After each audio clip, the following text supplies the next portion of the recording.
There's a smoky haze that envelops southern Gaza now. The aerial bombardment of cities like Khan Yunis is relentless. When there is a break, they move. They're heading further south, a procession of people picking their way through what is now a battlefield from the north to the south of the Strip. Donkey-drawn carts navigate their way around rubble and battle-scarred roads. A steady stream of people moving once again. There is little sanctuary to be found here. Time and again, people ask how Israel's interactive map to find safety can actually work in this environment. Mohammed Reyes says he used the map. He moved and then got bombed. Look at this leaflet. How can you bomb civilians in their homes? You're telling people that Wadi al-Saga is safe. How come you bomb there? At least warn people before you bomb us. They've bombed 3 or 4 houses. They've displaced people. Why? The airstrikes are often huge, destroying buildings, shaking whole neighborhoods. They're Israeli targets for sure. The problem is, it's where people live.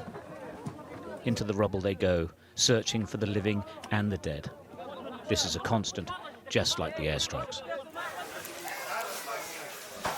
A survivor, dazed and covered in dust, makes his way into one of the medical facilities still attempting to function properly. This man and little boy are treated for their wounds. They're amongst the luckiest of the injured. But those are faces of pure trauma and shock, and that doesn't just go away. The most serious are rushed through the crowds, bundled into cars. Hospitals can barely cope. The numbers of dead rises every day. The Hamas-controlled health ministry says 70% of fatalities are women and children. Whatever, doctors on the front line say it is a disaster. The pressure on the hospital with the number of patients and injuries has doubled. The situation is catastrophically bad. There are no beds for the patients. We have to treat the patients on the hospital floor as there are no beds to put them on. People are short of everything. Aid supplies initially stopped have entered Gaza, but it's a trickle, nowhere near enough. The ceasefire had helped. It's gone. The war has resumed, and so many hostages remain captive. At the permanent vigil for the hostages in Tel Aviv, pictures of those now confirmed dead still look down on people who have come to pay their respects. They're desperate for any good news here. But Israel has pulled its negotiating team from Qatar for now. Well, it's clear now that this whole thing broke down because Hamas couldn't or wouldn't provide the names of 10 women and or children who were alive. And so the war started again. Now, the real or only hope for optimism now is that the chief negotiators in Qatar and Egypt can do as they say and get this whole process back on track.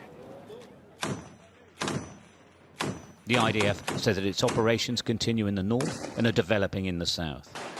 They've released these pictures of soldiers moving through the ruins. The campaign to oust Hamas goes on.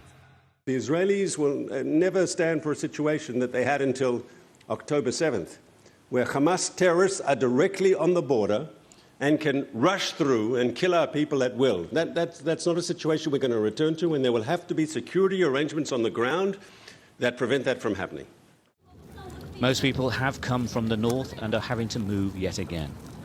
In reality, though, there's not much further south they can go. Stuart Ramsey, Sky News, Israel.